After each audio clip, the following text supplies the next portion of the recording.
नमस्कार साथियों, आप सबका पुनः स्वागत है श्रद्धा एस्ट्रो ज्योतिष में। आज हम लोग डिस्कस करने वाले हैं कुंडली अनुसार पद और पदोन्नति। कौन कौन से भाव हैं जो पद प्रतिष्ठा की बात करते हैं। देखिए, मुख्य रूप से जब कभी भी पद की बात आती है तो हम दशम भाव को इसमें शामिल करते हैं। कभी भी दशम भाव के साथ अभिजीत संबंध बन रहा हो सूर्य का, बहुत बढ़िया माना जाता है। एक स्थायी रोजगार, एक पब्लिक सेक्टर या सरकारी पद प्रतिष्ठा उसको मिलता है। और इसी प्रकार से फिर हम अर्थ त्रिकोणों को शामिल करते हैं, जिसमें दूसरा भाव भी शामिल है, छठा भाव भी शामिल है। देखिए, जो भी कोई कंपटीशन क्रैक करके, कोई प्रतियोगिता देकर अच्छे पद को हासिल करता है, उसमें छठे भाव का संबंध धनात्मक आना चाहिए दशम भाव के साथ। तो वो एक अच्छे पद की बात करता है, एक अच्छे पब्लिक सेक्टर में उसको, जैसे यूपीएससी क्रैक करके कोई अच्छा पद हासिल किया है, तो वो संबंध आना चाहिए। छठे भाव का मालिक अच्छी स्थिति में होना चाहिए, छठा भाव अच्छी स्थिति में होना चाहिए। हालांकि छठे भाव को हम जनरली खाली कंपटीशन ओवरकम करने बोलते हैं, तो उसमें एक स्पोर्ट्समैन स्पिरिट आती है। ऐसा नहीं है। कंपटीशन ओवरकम करना है तो ये एग्जाम में भी जो लोग बैठ रहे हैं, इसमें जो हमारा रिटन एग्जामिनेशन है कोई ऐसा, वो भी इसमें शामिल है। चाहे वो यूपीएससी है, एसएससी है, स्टाफ सिलेक्शन कमीशन, और जो भी स्टेट लेवल एग्जाम है, सेंट्रल एग्जामिनेशन है, वो सब तब वो हम अच्छे से जीत पाते हैं जब हमारा छठा भाव बहुत बली अवस्था में होता है। ठीक हो गया। तो हमने आज कुछ सूत्र यहाँ लिखे हैं, उसका अध्ययन करके हमें ये पता लग जाएगा कि अगर ऐसा कोई संबंध आता है तो जातक को इन्हीं दौरान अच्छा पद ऑफर भी हो सकता है, उन्हीं दिनों पर उसको पदोन्नति भी, प्रमोशन भी हो सकता है। तो क्या क्या है वो मुख्य मुख्य मुख्य बिंदु। देखिए, सबसे पहले तो हम सामान्यतः मानते हैं कि सूर्य सरकार का कारक राजा का कारक माना जाता है, और सीनियर जो हमारे हैं प्रतिष्ठित अधिकारी वर्ग, उनका कारक माना जाता है। तो अगर वो दशम भाव के साथ मजबूती से संबंध बना लेता है राशि बल के साथ, तो बहुत बढ़िया माना जाता है। ठीक हो गया। इसके अलावा और क्या ऐसी चीजें हैं जो कंपटीशन क्रैक करके व्यक्ति को एक अच्छा पद दिलाती हैं। तो इसमें कहते हैं षष्टमेश और दशमेश की पर बली शुभ दृष्टि होनी चाहिए। ठीक हो गया। जो छठे भाव का स्वामी है और दशम भाव का स्वामी, उस पर बली शुभ ग्रह की दृष्टि हो। जैसे फिलहाल इस एग्जाम्पल चार्ट में जो हमने मेष लग्न काल पुरुष का एग्जाम्पल चार्ट लिया है, वहां पर छठे भाव का स्वामी कौन है? बुध। और दशम भाव का स्वामी कौन है? शनि। तो इन पर अगर हम देखें, हमने बृहस्पति की दृष्टियां दिखाई है, तो बहुत बढ़िया है। शुक्र की दृष्टियां हैं, बहुत बढ़िया माना जाएगा। तो इसको एक अच्छा पद जरूर मिलेगा। इस प्रकार के कॉम्बिनेशन है। ये तो हमने एक पर्टिकुलर हाउस पे दिखाया है, वो कहीं भी उस पे बृहस्पति, शुक्र, चंद्रमा की मजबूत दृष्टि हो तो बहुत बढ़िया माना जाएगा।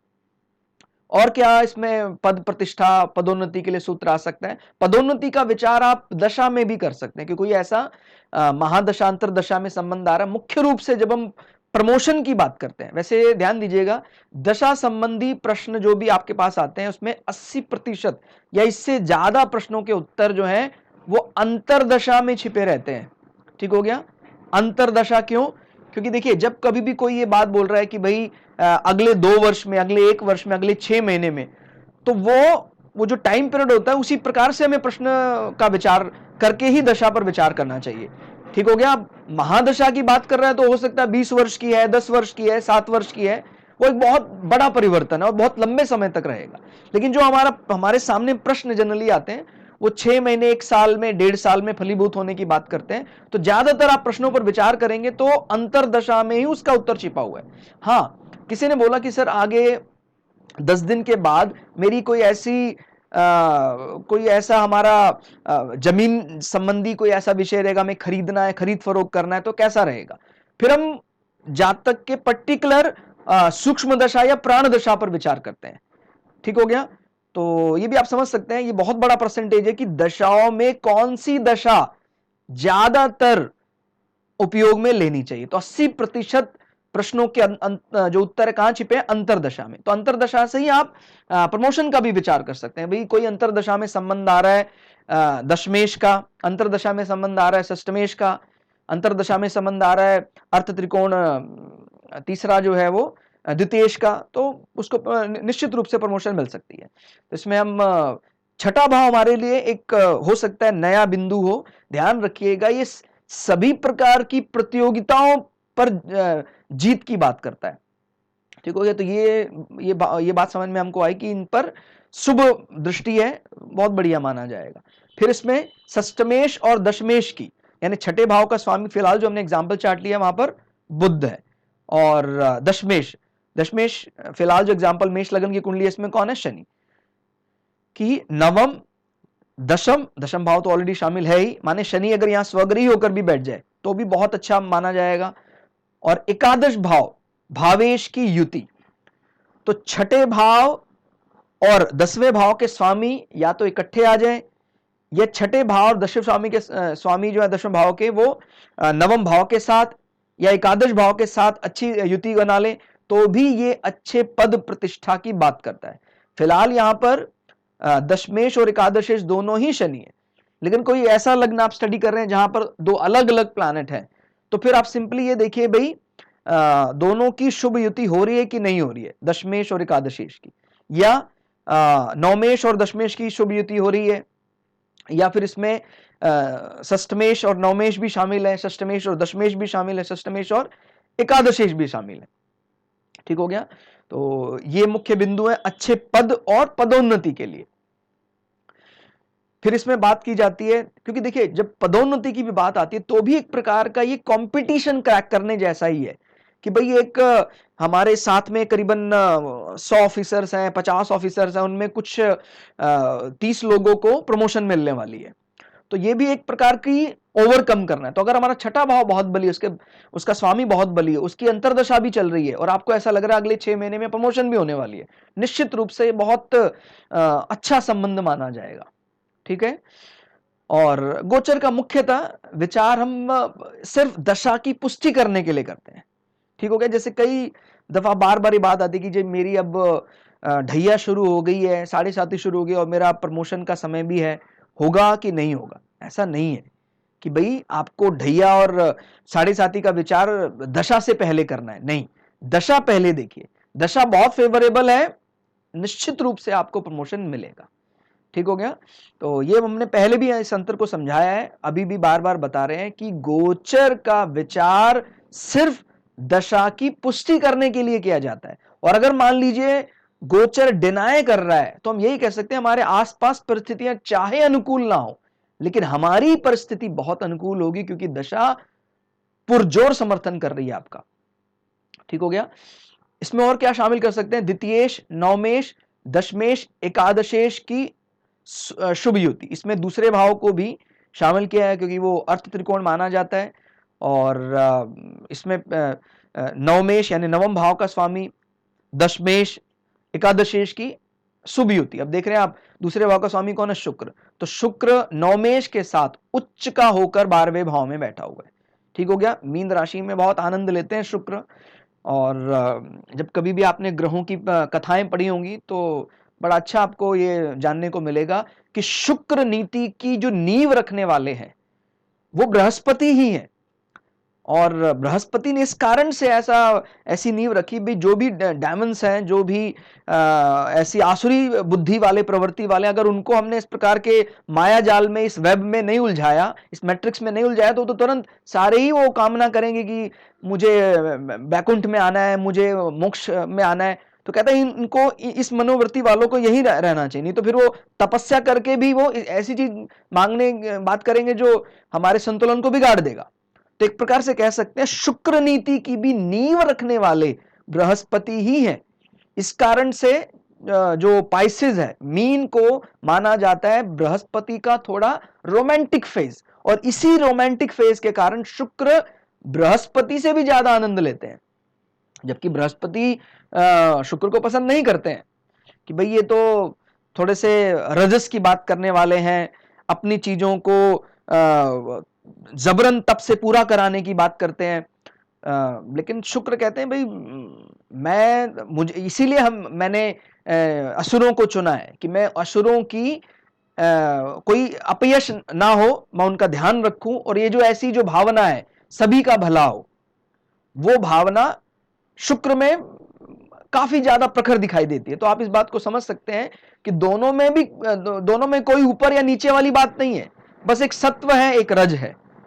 और ये सारे ही विषय भगवान ने बनाए, तो हमें इनका आदर सम्मान करना आना चाहिए। और ये सारे हमारे जीवन के एक अभिन्न अंग हैं। हम ये नहीं कह सकते खाली बृहस्पति से हमारा काम चल जाएगा, खाली शुक्र से हमारा काम चल जाएगा, दोनों ही आवश्यक है। ठीक हो गया। तो ये बड़ी अच्छी युक्ति है, जो एक अच्छा सूत्र बताता है पदोन्नति या पद के लिए। फिर इसमें क्या बोल रहे हैं, बलि राजयोग। बलि राजयोग बन रहा है, और इस राजयोग में डायरेक्टली इनडायरेक्टली षष्ठम भाव और दशम भाव प्रभावित हो रहे हैं। ठीक हो गया। तो इसमें अब छठे भाव का स्वामी फिलहाल यहां बुध है।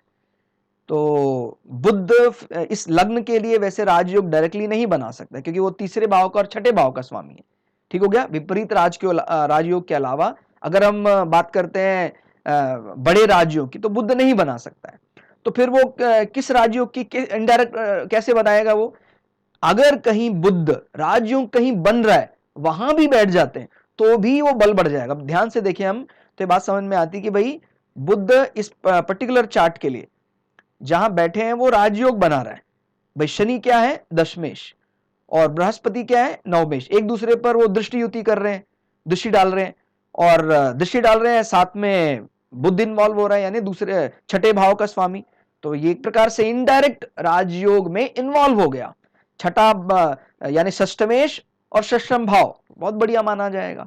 इसी प्रकार से दशम भाव और दशमेश अगर बलि राजयोग में इन्वॉल्व होता तो एक अच्छे पद प्रतिष्ठा की वो बात करता है। और चंद्र कुंडली से भी हमें ये बात विशेष रूप से ध्यान रखनी है। अब ये प्रश्न आता है कि सर चंद्र कुंडली हम किसके लिए बात करते हैं, क्यों बात करते हैं? लग्न, चंद्र और अरुधा क्या अंतर है? मैंने हालांकि कई बार समझाने का प्रयास किया, आज फिर बता रहा हूं। देखिए, कई ऐसे भी पदोन्नति है, कई ऐसे भी पद हैं जो हम जग जाहिर नहीं कर सकते हैं। ऐसे कई पदों की हम बात करें, जैसे मान लीजिए कोई इंटेलिजेंस में है, कोई आईबी का व्यक्ति है, कोई भी ऐसे प्रोफेशन में जो उस पद को स्वयं से तो जानता है, दूसरों को नहीं बता सकता है ज्यादा। ठीक है, मैं आईबी में के लिए कार्य करता हूं, या मैं सीआईए के लिए काम करता हूं, या मैं इस प्रकार के कई इंटेलिजेंस के प्रारूप हैं उनमें मैं कार्य करता हूं, या मैं अपने प्रोफेशन को जग जाहिर ज्यादा नहीं करना चाहता हूं या कर सकता हूं। फिर हम चंद्र कुंडली से ज्यादा विचार करते हैं कि भाई चंद्र कुंडली क्या बात बताता है, क्योंकि चंद्रमा मामा ने मैं कैसा महसूस करता हूं। तो चंद्र कुंडली से हमने देखा कि छठे भाव का स्वामी बलि होके बैठा है। चंद्र कुंडली से देखा नवमेश बलि होके बैठा है, तो बहुत बढ़िया माना जाएगा। ठीक हो गया। तो और अरुधा एक वर्चुअल इमेज की बात करता है। देखिए, वैसे तो लग्न भी एक इमेज की बात करता है, लेकिन लग्न माने रियल इमेज। रियल इमेज माने सोसाइटी जिस इमेज से मुझे सच में जानती है और मैं वैसा हूं। क्लियर हो गया? माने मेरे पड़ोसी भी उसी इमेज की पुष्टि करेंगे। लेकिन जो अरुधा इमेज बनाएगा, वो इमेज क्या है? मान लीजिए कोई मेरे से 1000 किलोमीटर दूर रहता है, तो वो मेरी इमेज कुछ और ही उसके मन में चलता है। लेकिन जब वो हमारे नजदीक आता है, हमारे नेबर से बात करता है, हमारे रिलेटिव से बात करता है, वो कहता है कि नहीं, वो वास्तव में वो वैसा व्यक्ति नहीं है। वास्तव में आपने उनको कभी फिल्म में देखा है तो बहुत ज्यादा ऐसे ढिशुम ढिशुम करते हैं, झगड़ालू किस्म के आपको लगते होंगे, लेकिन वो बहुत मीठे व्यक्ति है। ठीक हो गया भाई? जैसे बहुत एग्जांपल आप ले सकते हैं, लाइक जैसे रामानंद सागर जी की जो रामायण में रावण का किरदार निभाने वाले व्यक्ति जो थे, तो उन्होंने द्विवेदी जी ने जो किरदार निभाया वो बड़ा अच्छा किरदार। तो वो किरदार देखकर हमें लगा शायद वो, माने उनकी अरुधा को देखकर ऐसा लगा, अरुधा लग्न को, कि शायद वो थोड़े से एग्रेसिव हो सकते हैं, थोड़ा सा क्रूर स्वभाव उनका हो सकता है। लेकिन जब उनकी रियलिटी के बारे में पता लगा, जब उनके लग्न के बारे में पता लगा कि नहीं, वो तो बहुत बड़े राम भक्त हैं वो। तो इस प्रकार से हमें अरुधा में, लग्न में और चंद्र कुंडली में फर्क करना आना चाहिए।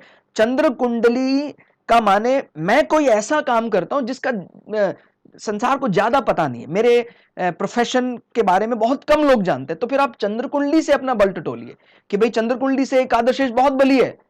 कहता जी भाई आपका कार्य बहुत अच्छा है। कहता जी मैं अब समझा कि लग्न से क्यों नहीं आ रहा है एकादशेष, जबकि मैं तो बहुत बढ़िया पैसा अर्न करता हूं। लेकिन हाँ, मेरे आस पड़ोस वाले नहीं जानते कि मेरा पैसा कमाने का तरीका कैसा है, या ऐसा, जैसे मैंने एक एग्जांपल के तौर पर इंटेलिजेंस का नाम लिया, और भी कई ऐसे प्रोफेशन है जिसको हम कई दफा दूसरे को नहीं समझा सकते कि भाई मेरा जो कमाई का जरिया वो क्या है, तो फिर हम चंद्र कुंडली से विचार करते हैं। तो यही वो बात कर रहा है कि अगर ऐसे कोई पद प्रतिष्ठा की बात करते हैं तो आप चंद्र कुंडली से जरूर विचार करें कि भाई चंद्र कुंडली से जो छठा भाव है, दशम भाव है और ऊपर वाली जो सूत्र है इसी प्रकार से चंद्र कुंडली पर लागू हो रहे हैं कि नहीं हो रहे। और चंद्र कुंडली से 2 या 3 ग्रह, कम से कम 2 अगर चंद्र कुंडली से केंद्र में आ जाते हैं बली होकर तो बहुत बढ़िया। आप जैसे चंद्र कुंडली से आप देखते हैं चतुर्थ भाव में शनि बैठे उच्च का होकर चंद्र कुंडली से, इसी प्रकार से यहां पर सूर्य दशम भाव में उच्च के बैठे हैं चंद्र कुंडली से, मंगल दशमेश स्वग्रही होके बैठे हैं चंद्र कुंडली से, तो बहुत बढ़िया है ये। ठीक हो गया। तो चंद्र कुंडली से जरूर विचार करना है। और ये गृहिणियों के लिए भी हो सकता है। गृहिणी माने जो घर में रहते हैं, कोई हाउसवाइफ हैं और उनका बहुत अच्छा कमाते हैं, लेकिन पास पड़ोस वाले ज्यादा नहीं जानते हैं उनकी कमाई को, भाई ये कमाते भी हैं। तो वो हम चंद्र कुंडली से फिर विचार करते हैं कि भाई उनका चंद्रमा से छठा भाव, उनका चंद्रमा से दशम भाव, उनका चंद्रमा से द्वितीय भाव कैसा है। कहता जी बहुत बढ़िया अर्थ त्रिकोण है। कहता जी आप तो बहुत अच्छा कमाते हैं, लेकिन वो जग जाहिर नहीं होता है ज्यादा वो चीज। तो संतुष्टि तो खैर चंद्रमा ही दिलाता है, अपने को आनंद आना चाहिए। समाज तो आपको पता ही हमारी हम चाहे 99% भी सही होंगे तभी भी वो गलती निकाल देता है। ठीक हो गया। तो समाज का ध्यान जरूर रखना चाहिए कि वो ईश्वर का ही एक रूप है, लेकिन वो उसी के अंदर माया भी है, उसी के अंदर एक वेब, एक माया जाल भी है। तो अगर कोई ऐसा भी बोलता है कि भाई आप पूरी तरह सही नहीं है, तभी भी सहर्ष स्वीकार करना चाहिए।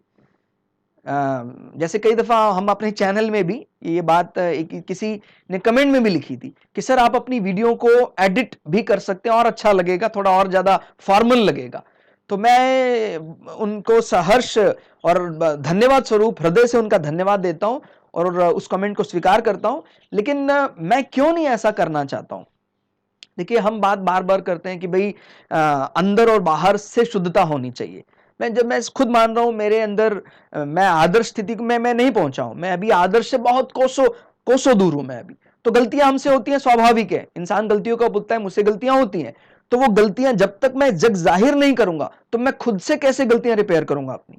और मैं अगर अपनी गलतियों पर पर्दा डाल देता हूं सारा, मैं आपके सामने भी अपने आप को गुप्त होकर रखता हूं तो नहीं चलेगा। इसीलिए कई दफा कोई, जैसे एक हमने वीडियो रिकॉर्ड किया था तो उसमें तुला लग्न का वीडियो था और हालांकि वो तुला लग्न के अनुसार ही डिलीवर किया गया था, लेकिन बीच बीच में कहीं मैंने उसमें मिथुन लग्न का इस्तेमाल किया। भाई मिथुन लग्न में अगर बृहस्पति दशम भाव में कर्क राशि में बैठे हैं, उसको चाहते तो हम एडिट कर सकते थे, लेकिन हमने उसको एडिट करना ठीक नहीं समझा। कारण यह है कि अगर मान लीजिए मैं अपनी एक उस लाइन को एडिट कर लेता हूं तो मेरे मन में एक बात जाती कि मैं किस लिए ऐसा कर रहा हूं। मैं आदर्श आइडियल होना चाहता हूं, जबकि इस धरती में रहने वाले आइडियल नहीं हो सकते हैं। तो गलतियों को स्वीकार करने के लिए कि ना मैंने भी गलती की है, और आप जब मुझे बात बताते हैं तो मुझे कोई बुरा नहीं लगता है। उस चीज को मैं भी इस बार को बात बात जानता हूं, और अहंकार को दूर करने का यही सबसे सरल तरीका है कि भाई मैं गलतियों का पुतला हूं। ये मुझे कोई रियलाइज करा रहा है कि भाई सर आप भी गलतियां करते हैं, तो मैं मानता हूं मैं गलतियां करता हूं। इसीलिए हमें कोशिश करनी चाहिए कि भाई कुछ तो ऐसा हो, क्योंकि संसार आपको पता है आज किससे परेशान है। संसार आज इससे परेशान नहीं है कि भाई फॉर्मल वर्ड अच्छा नहीं है, दिखावा तो बहुत बढ़िया है, लेकिन जो इनफॉर्मल चीज है उसमें हमने शुचिता नहीं रखी है, उसमें शुद्धता रखनी चाहिए थी। वास्तव में इस शिक्षा को हमने बहुत आगे बढ़ाने का काम किया, लेकिन इस भाव का हमने ज्यादा ध्यान नहीं दिया, जबकि इस भाव के बल होने का या कहीं प्राइमरी एजुकेशन को ज्यादा ध्यान देने की जरूरत है, बजाय कि हमारा डिग्री सर्टिफिकेशन के। तो इस कारण से मैं इस चीज को आपसे क्षमा रूप में स्वीकार करता हूं, और मैं आगे भी ऐसा विचार बनाता हूं कि भाई अगर कोई बहुत बड़ा गलती नहीं होती है, कोई ऐसा गलत शब्द नहीं निकलता, तो मैं एडिट ना करूं, ताकि हम समझ सके कि नहीं, इंसान चाहे कितना ही लंबे समय तक सीखता रहे, गलतियां उससे स्वाभाविक होती हैं, और उसको स्वीकार करने से हमारा अहम दबा रहता है, हमारा अहंकार दबा रहता है। नहीं तो हमें क्या लगता है, देखा मैंने कभी गलती नहीं की, मेरी एक भी गलती समाज में कहीं किसी के सामने नहीं है, इसीलिए हम एडिट करने से बचते हैं। हालांकि ऐसा नहीं है कि भाई बिल्कुल भी कभी एडिट नहीं करते हैं, बिल्कुल एडिट, कभी ऐसा कोई शब्द निकलता है तो हमें एडिट करना भी पड़ता है, लेकिन मेष को कई दफा वृष बोलकर या कुछ ऐसी बात तो हमें लगता है कि वो हम स्वीकार करते हैं, बिल्कुल इसको स्वीकार करना भी चाहिए। तो आपको ये अंतर समझ में आया कि कब हम पद के लिए चंद्र कुंडली से विचार करें और कब हम पद के लिए एक अरुधा से भी विचार करते हैं। पद के लिए वो मुख्य रूप से एक ऐसा पद है जो खाली एक समाज में हमें दिखाया, हम रियलिटी में वैसे कहीं नहीं है। ध्यान दीजिए, इमेज दोनों ही है, लग्न भी एक इमेज है, बट वो क्या है, एक, जैसे अभी मैंने रामायण का उदाहरण देकर बताया कि वो अरुधा इमेज की बात बता रहा है या वर्चुअल इमेज की बात बता रहा है, और जो लग्न है वो रियल इमेज, वास्तविक प्रतिबिंब की बात करता है। और क्या पद के लिए देख सकते हैं, नवमेश या दशमेश मित्रवत होकर छठे भाव में या षष्ठम भाव में बैठे हैं, तो नवम भाव का स्वामी कौन है, बृहस्पति, और दशम भाव का स्वामी कौन है, शनि। तो ये मित्रवत होकर इनमें से कोई भी, अब यहां दशमेश शनि मित्रवत होकर छठे भाव में बैठे हैं, तो भी ये अच्छे पद की बात करता है। बृहस्पति, हालांकि बुद्ध, द्वंद्व इनका आपस में, एक ज्ञान की बात करते हैं, एक बुद्धि के प्रखर होने की बात करते हैं, तो दोनों में एक फर्क है, वो हमने पहले भी बताया कि क्या फर्क है। एक न्यूरॉन सिस्टम हमारे बात करता है बुद्धि की, बुद्ध, और एक ज्ञान की, और जो जिससे हमें धर्म का सही अर्थ समझ में आता है, उस बृहस्पति बात करता है। तो दोनों में अंतर है, विरोधाभास है एक।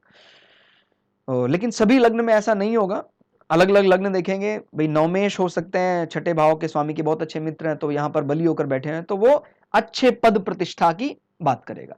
तो मुख्य मुख्य यही बिंदु है पद को देखने के लिए, पद का विचार करने के लिए।